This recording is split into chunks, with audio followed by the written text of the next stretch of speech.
السلام عليكم ورحمة الله وبركاته. الحمد لله رب العالمين حمدا كثيرا طيبا مباركا فيه مباركا عليه، وأشهد أن لا إله إلا الله وحده لا شريك له، وأشهد أن محمدا عبده ورسوله صلى الله عليه وعلى آله وصحبه وسلم تسليما كثيرا. Amma ba'd, ô serviteurs d'Allah, nul doute que dans la méditation des signes d'Allah, subhanahu wa ta'ala, dans sa création, il y a de nombreuses leçons saisies et comprises par le croyant doué de raison, préoccupé par la pureté de son lien avec son Créateur et cherchant constamment à se rapprocher de lui. Pour cela, plutôt que d'occuper ses pensées dans ce qui n'est d'aucune utilité, il veille dans son cheminement vers Allah Azza wa Jal à ne pas distraire son esprit du but qu'il veut tant atteindre, entretenir son lien avec son Seigneur dans le but de gagner au final sa satisfaction. Ainsi, le Créateur subhanahu wa ta'ala envoie ces signes aux créatures qui sont de véritables grâces de sa part en réalité. Car à travers ces signes, il est possible d'être guidé par Allah subhanahu wa ta'ala. Ces signes qu'il envoie afin de guider parmi ses serviteurs ceux qui savent voir et comprendre ses messages. En ce sens, le croyant méditant ce signe envoyé par Allah subhanahu wa ta'ala, qu'à cette épidémie qui sévit en ce moment même, le coronavirus, verra de façon claire ce message envoyé par Allah, adressé par Allah le Tout-Puissant, subhanahu wa ta'ala, qui veut nous faire comprendre qu'en réalité, les péchés, les désobéissances ont des effets les plus néfastes et dévastateurs sur la personne, sur terre et même en mer. D'ailleurs, Allah subhanahu wa ta'ala nous le dit clairement: ظهر الفساد في البر والبحر بما كسبت أيدي الناس. Dans le sens rapproché du verset, Allah subhanahu wa ta'ala nous dit: la corruption est apparue sur terre et dans la mer à cause de ce que les gens ont accompli de leurs propres mains. ليذيقهم بعض ما عملوا لعلهم يرجعون, afin qu'Allah leur fasse goûter une partie de ce qu'ils ont œuvré, peut-être reviendront-ils. C'est-à-dire, peut-être reviendront-ils vers Allah, subhanahu wa ta'ala, après avoir transgressé quand ils ont vu le signe envoyé par Allah, subhanahu wa ta'ala. Il nous enseigne donc que les péchés agissent en mal et ont des répercussions mauvaises sur la terre et jusqu'en mer. N'avez-vous pas entendu parler de toutes ces fuites de liquides toxiques en mer ces dernières années, qui ont pollué les mers à un point tel que les baignades furent déclarées dangereuses dans certaines d'entre elles, la pêche formellement interdite car les poissons pollués, des centaines de poissons échoués sur le sable car trop étouffés par ces produits conçus par l'homme. Combien d'animaux sont morts en forêt à cause de ce que l'homme a fait? Et nul doute que toutes ces choses ont des causes apparentes qui sont certes indéniables, mais la plupart des gens ne méditent pas de façon correcte. Ils ne s'en tiennent à expliquer tout événement se produisant sur terre que par les causes apparentes. Or, le croyant connaissant le dogme islamique, a appris que quand Allah subhanahu wa ta'ala décide d'une chose, il décrète avant elle une cause afin qu'elle finisse par se produire. Il décrète une cause apparente pour faire en sorte que cette chose qu'il a voulu se produise. Mais le croyant sait que derrière cela, il y a en réalité des sagesses non apparentes certes, mais vues par les cœurs clairvoyants. Chaque fois que l'homme désobéit à Allah subhanahu wa ta'ala, il participe à la détérioration de la terre. Bien qu'il ne s'en rende pas forcément compte, plus l'homme désobéit et transgresse, plus son Seigneur envoie des maladies, des pollutions des eaux et des nourritures, des déformations ou malformations. La bénédiction d'Allah disparaît donc à cause de la perversion faite sur terre par l'homme. D'ailleurs, quiconque médite dans le livre d'Allah, le Coran, dans lequel on a fait la mention de la terre à maintes reprises, verra que la première fois où Allah subhanahu wa ta'ala parle de la terre dans le Coran, c'est quand il nous dit subhanahu wa ta'ala وَلَا تُفْسِدُوا فِي الْأَرْضِ بَعْدَ إِصْلَاحِهَا وَادْعُوهُ خَوْفًا وَطَمَعًا إِنَّ رَحْمَةَ اللَّهِ قَرِيبٌ مِنَ الْمُحْسِنِينَ. Et ne semez pas la corruption sur la terre après qu'elle ait été réformée, et invoquez-le avec crainte et espoir, car la miséricorde d'Allah est proche des bienfaisants. La plupart des exégètes, les savants ayant commenté ce verset ont dit, c'est-à-dire, n'y semez pas la corruption par les désobéissances et en invitant les gens à désobéir à Allah après qu'elle ait été réformée par l'envoi des messagers, par la clarification de sa législation et par l'appel à obéir à Allah subhanahu wa ta'ala. Voilà comment Allah parle de la terre lorsqu'il en parle dans son livre pour la première fois.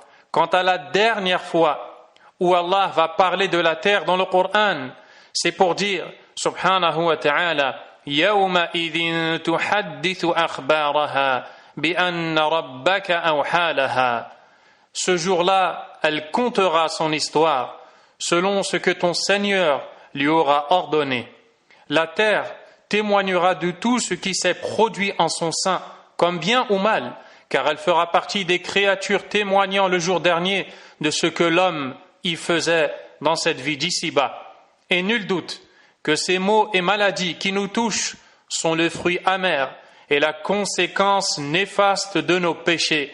Allah subhanahu wa ta'ala, dans le livre, nous l'enseigne de façon claire lorsqu'il nous dit subhanahu wa ta'ala وَمَا أَصَابَكُم مِّن مُّصِيبَةٍ فَبِمَا كَسَبَتْ أَيْدِيكُمْ وَيَعْفُو عَن كَثِيرٍ. Tout malheur qui vous atteint est dû à ce que vos mains ont acquis et il pardonne beaucoup. Ici, Allah subhanahu wa ta'ala nous informe et nous enseigne que ce qui atteint les serviteurs comme malheur dans leur corps, dans leurs biens, dans leurs enfants et dans ce qu'ils aiment et leur est cher est dû à ce que leurs mains ont avancé comme péché et que malgré cela, il pardonne beaucoup subhanahu wa ta'ala. Dans l'autre verset, Allah subhanahu wa ta'ala nous dit وَلَقَدْ أَرْسَلْنَا إِلَىٰ أُمَمٍ مِّن قَبْلِكَ فأخذناهم بالبأساء والضراء لعلهم يتضرعون فلولا إذ جاءهم بأسنا تضرعوا ولكن قست قلوبهم وزين لهم الشيطان ما كانوا يعملون فلما نسوا ما ذكروا به فتحنا عليهم أبواب كل شيء حتى إذا فرحوا بما أوتوا أخذناهم بغتة فإذا هم مبلسون. Dans le sens rapproché des versets, il nous dit subhanahu wa ta'ala, nous avons certes envoyé, c'est-à-dire des messagers, aux communautés avant toi. Ici, Allah subhanahu wa ta'ala s'adresse à son prophète sallallahu alayhi wa sallam. Nous avons certes envoyé aux communautés avant toi. Ensuite, nous les avons saisis par l'adversité et la détresse, c'est-à-dire la pauvreté, les maladies et les malheurs, par miséricorde pour eux. Peut-être allait-il revenir à Allah. Allah Azza wa Jalla nous dit dans le sens rapproché du verset, ensuite nous les avons saisis par l'adversité et la détresse, peut-être imploreront-ils. Pourquoi donc, lorsque notre rigueur leur vint, n'ont-ils pas imploré? Mais les cœurs s'étaient endurcis et le diable enjolivait à leurs yeux ce qu'ils faisaient. Puis lorsqu'ils eurent oublié ce qu'on leur avait rappelé, nous leur ouvrîmes les portes donnant sur toute chose l'abondance. Et lorsqu'ils eurent exulté de joie en raison de ce qui leur avait été donné, nous les saisîmes soudain et les voilà désespérés. Subhanallah, ces gens furent tellement insouciants et inattentifs aux signes d'Allah subhanahu wa ta'ala que leurs cœurs se sont endurcis. Ils en ont alors perdu la clairvoyance nécessaire pour comprendre les signes d'Allah subhanahu wa ta'ala, car cette clairvoyance n'est déposée que dans un cœur apte à la recevoir. Beaucoup sont ceux qui passent devant les signes d'Allah, mais n'en comprennent absolument rien. Beaucoup sont ceux qui voient devant eux des choses voulues, décrétées par Allah, tabaraka wa ta'ala, remplies de leçons et de sagesse, sans en tirer aucune, du fait que les cœurs sont fermés et se sont endurcis. De tels gens ne comprennent alors pas les signes d'Allah subhanahu wa ta'ala dans sa création et non plus la parole d'Allah qu'est le Coran. Et d'ailleurs, à ce sujet, Allah subhanahu wa ta'ala nous dit سأصرف عن آياتي الذين يتكبرون في الأرض بغير الحق وإن يروا كل آية لا يؤمنوا بها وإن يروا سبيل الرشد لا يتخذوه سبيلا وإن يروا سبيل الغي يتخذوه سبيلا ذلك بأنهم كذبوا بآياتنا وكانوا عنها غافلين. J'écarterai de mes signes ceux qui sans raison s'enflent d'orgueil sur terre. Même s'ils voient le bon sentier, ils ne le prennent pas comme sentier. Mais s'ils voient le sentier de l'erreur, ils le prendront comme sentier. C'est qu'en vérité, ils traitaient de mensonges nos preuves et ils ne leur accordaient aucune attention. Nul doute que cela est en soi un terrible châtiment, le fait de ne pas pouvoir tirer profit, leçons et conclusions bénéfiques de tous ces signes qui nous sont envoyés par Allah subhanahu wa ta'ala est l'indice d'un problème, d'une maladie, d'une défaillance dans le cœur, empêchant la clairvoyance de s'y installer et d'y pénétrer. Nul doute que cela est en soi un terrible châtiment, car sans cette clairvoyance, la personne passe à côté de la réalité et ne comprend rien ou presque rien de ce qu'Allah attend d'elle, comme c'est le cas de la plupart des gens en ce moment. Malheureusement, face à cette épidémie qui sévit, ils ne se rendent pas compte du message de leur Seigneur et s'attardent à parler uniquement sur les chiffres, sur les mesures préventives, sur les choses à faire ou à ne pas faire, qui ne sont pas à négliger certes, mais ce n'est pas ça l'essentiel, ô musulmans. Ce n'est pas ça l'essentiel. L'essentiel, c'est le retour à Allah subhanahu wa ta'ala. Car au final, quoi que l'on fasse, lui seul est capable de dissiper le mal ayant atteint la personne. Voilà la croyance du musulman. Allah subhanahu wa ta'ala nous dit وَإِن يَمْسَسْكَ اللَّهُ بِضُرٍّ فَلَا كَاشِفَ لَهُ إِلَّا هُوَ وَإِن يَمْسَسْكَ بِخَيْرٍ فَهُوَ عَلَى كُلِّ شَيْءٍ قَدِيرٌ. Dans le sens rapproché du verset, et si Allah fait qu'un malheur te touche, nul autre que lui ne peut l'enlever.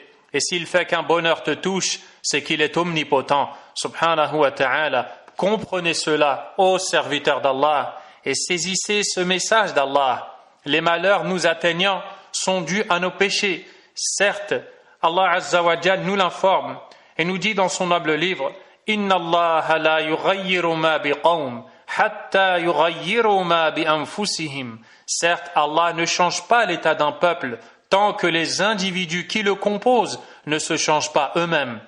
Ainsi, un peuple qui vivait dans l'aisance et se retrouve subitement et soudainement dans la difficulté et la détresse, ce changement fait par Allah est dû à ce changement ou alors est dû au changement de ce peuple qui était peut-être dans l'obéissance et qui a dévié de celle-ci. Ainsi Allah Azza wa Jalla a changé leur état. De même, un peuple qui revient à Allah et qui vivait dans la détresse, Allah changera leur situation de la détresse à la sérénité, à la sécurité, à l'abondance. Le prophète sallallahu alayhi wa sallam a averti sa communauté sur ce point dangereux. Il les a sensibilisés à ce sujet et à plusieurs reprises. Un jour, il interpella ceux parmi ses nobles compagnons qui avaient émigré de la Mecque. Ils avaient émigré de la Mecque vers Médine pour rejoindre le prophète alayhi salatu wassalam. Le prophète alayhi salatu wassalam, les interpellant, leur a dit: ô vous les émigrants, voici 5 caractéristiques. Si jamais vous êtes éprouvés par elles, et je demande à Allah de vous protéger afin qu'elles ne vous atteignent pas. Puis il cita ces 5 caractéristiques et dit: la turpitude, la turpitude n'est jamais apparue dans un seul peuple au point qu'ils la commettent en public sans que ne se répandent en leur sein la peste et les épidémies inexistantes chez leurs prédécesseurs. Et ici, j'attire votre attention et vous appelle à méditer sur le nom qui a été donné à cette nouvelle maladie qui sévit, le nouveau coronavirus. Il a été appelé nouveau car il n'était pas connu chez nos prédécesseurs. Voilà de quoi parle le prophète alayhi salatu wassalam. La turpitude n'est jamais apparue dans un seul peuple au point qu'ils la commettent en public sans que ne se répandent dans leur sein la peste et les épidémies inexistantes chez leurs prédécesseurs. Puis le prophète alayhi salatu wassalam, en continuant, dit à ses compagnons: les gens ne trichent jamais dans la pesée et la mesure en les diminuant sans qu'ils ne soient frappés par des années de sécheresse, le manque de provisions et la tyrannie du gouvernant. Ils n'ont jamais refusé de s'acquitter de l'aumône annuelle sans qu'ils ne soient privés de la pluie du ciel. Et n'eût été la présence des animaux, ils n'auraient jamais eu de pluie. Ils n'ont jamais trahi leur engagement avec Allah et avec son messager, sallallahu alayhi wa sallam, sans que ne leur soit envoyé un ennemi venant d'une communauté étrangère à la leur, qui se saisira d'une partie de ce qu'ils ont entre leurs mains. Et leurs gouvernants ne jugent pas d'après autre que le livre d'Allah, sans que des dissensions internes ne prennent naissance entre eux. Allahu Akbar. Voyez les conséquences de ces péchés évoqués dans ce récit prophétique, puis comparez-les à ce qui arrive en ce moment même dans le monde. Vous comprendrez alors la parole d'Allah subhanahu wa ta'ala décrivant son messager sallallahu alayhi wa sallam lorsqu'il dit « Wa ma yantiqu anil hawa in huwa illa wahyun yuha » et il ne parle pas sous l'effet de la passion, ce n'est qu'une révélation qui lui est faite. Le prophète alayhi salatu wassalam ne connaissait rien de l'avenir, mais c'est une révélation qui lui a été faite par Allah. Il a eu ces informations de ces choses qui sont en train de se dérouler 14 siècles après en avoir informé. Le prophète sallallahu alayhi wa sallam dit aussi: la turpitude n'est jamais apparue en eux sans que ne se répande en eux, en leur sein, la mort. Regardez combien de morts il y a, que ce soit à cause des épidémies, des maladies, de la détresse qui frappe le monde. L'imam Ibn Hajar, rahimahullah, en commentant ces récits a dit: nous concluons de ces récits que l'épidémie peut être une punition à cause des péchés commis. S'il en est ainsi, alors nous devons savoir que le meilleur moyen de repousser et d'éloigner de nous ces épidémies, ces maladies, ces malheurs, ces calamités, c'est le retour à Allah, c'est le repentir à Allah subhanahu wa ta'ala. La punition d'Allah n'est pas repoussée et n'est jamais repoussée par un masque ou des gants que l'on porterait, même si ce sont des choses que nous devons faire et dans lesquelles il n'y a absolument aucun mal. Mais il nous faut comprendre qu'elles ne sont que des causes apparentes et ce n'est pas aux causes que l'on doit s'attacher, mais plutôt à celui qui les a créées. Que nous faut-il pour comprendre ce qu'Allah attend de nous? Qu'attendons-nous pour revenir à lui, ô homme? Pourquoi ce mode de vie sans jamais se soucier sincèrement, véridiquement du retour à Allah, de ton état le jour de ta rencontre avec Allah Azza wa Jal, sans se dire que l'on pourrait mourir à tout instant, à tout moment, et le rencontrer dans l'état dans lequel on a quitté ce bas monde? Ce jour-là, nul ne te sera d'aucune utilité, et seules tes actions t'accompagneront. Que celui qui trouve dans son registre des bonnes actions, qu'il remercie Allah, et que celui qui trouve autre chose, qu'il ne lance le blâme qu'à sa personne, nous dit le prophète sallallahu alayhi wa sallam.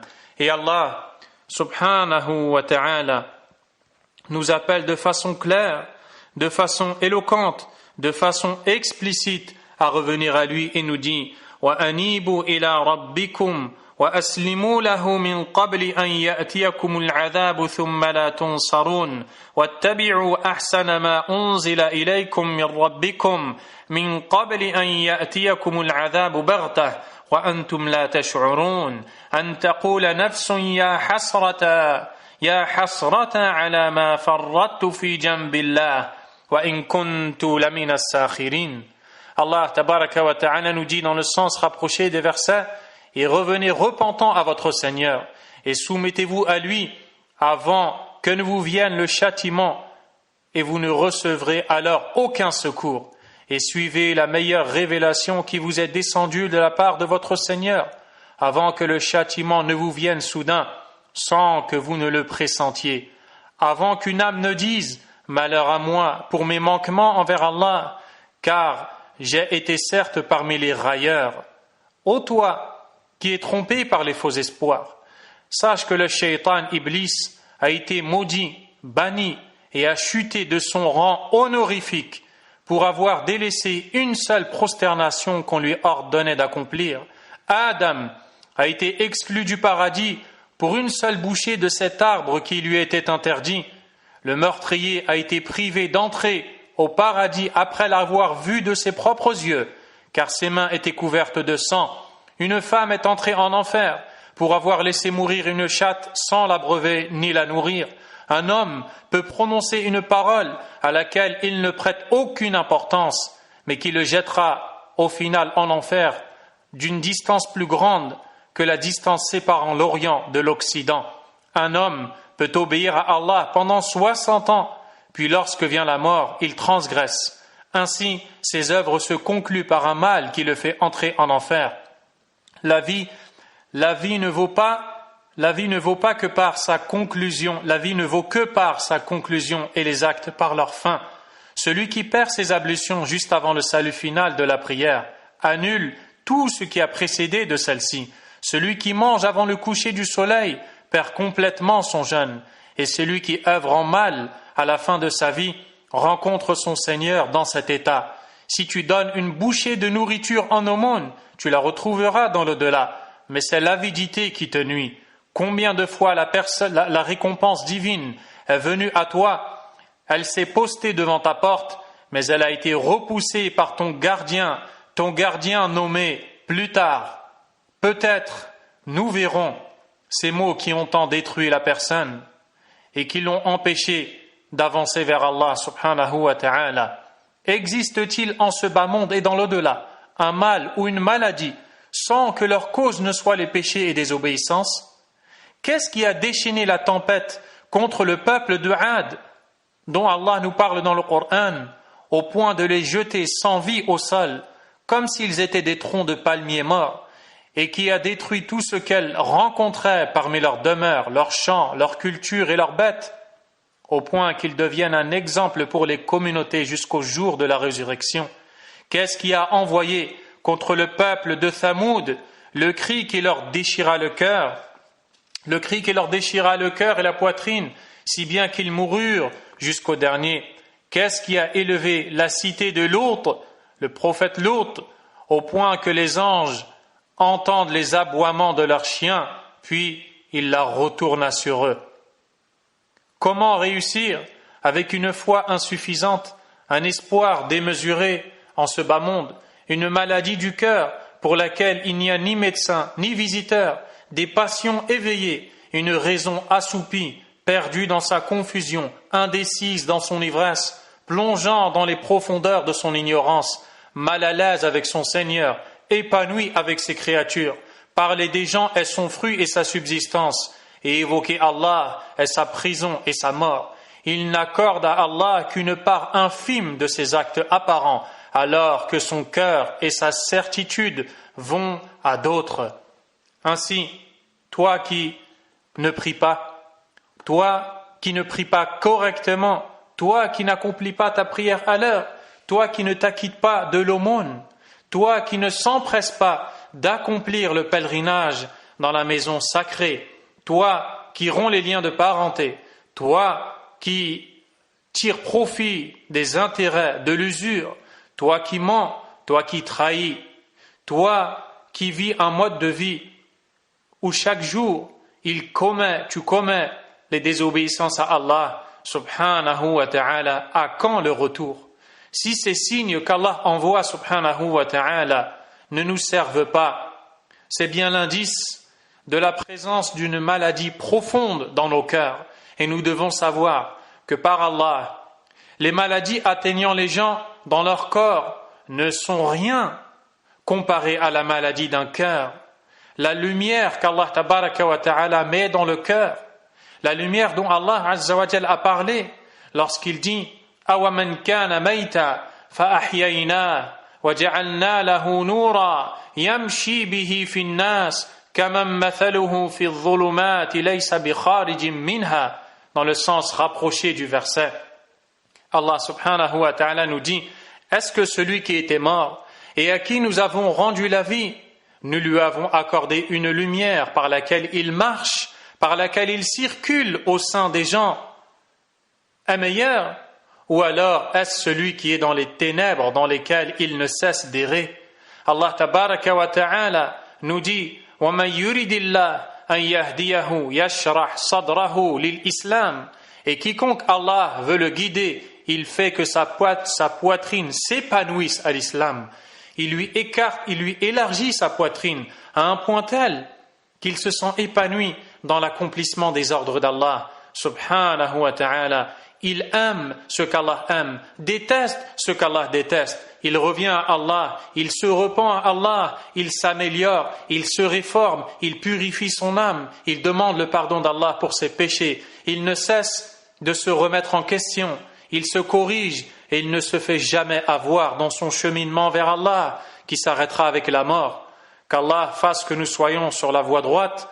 Il n'arrête jamais de se remettre en question, de se corriger, de s'améliorer afin d'atteindre son but, qu'est la satisfaction d'Allah subhanahu wa ta'ala, par laquelle il gagnera sa place dans un paradis aussi vaste que les cieux et la terre, et par laquelle il se verra épargné d'un terrible feu dont le combustible sera fait d'hommes et de pierres, comme Allah nous l'informe subhanahu wa ta'ala. Ces signes servent à cela.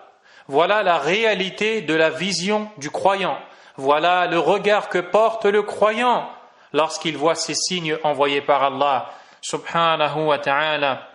Nous implorons ainsi Allah azza wa jal de faire en sorte que nos cœurs vivent et revivent, de faire en sorte que nos cœurs deviennent saints, car le jour dernier, seuls les cœurs saints pourront tirer profit lorsqu'ils rencontreront Allah, le Tout-Puissant, subhanahu wa ta'ala. Allah est plus savant.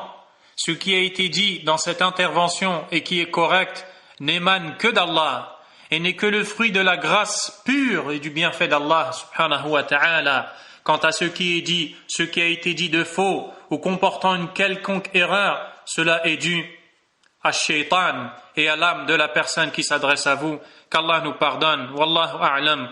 Wa sallallahu wa sallama wa baraka ala nabiyyina Muhammadin wa ala alihi wa ashabihi ajma'in.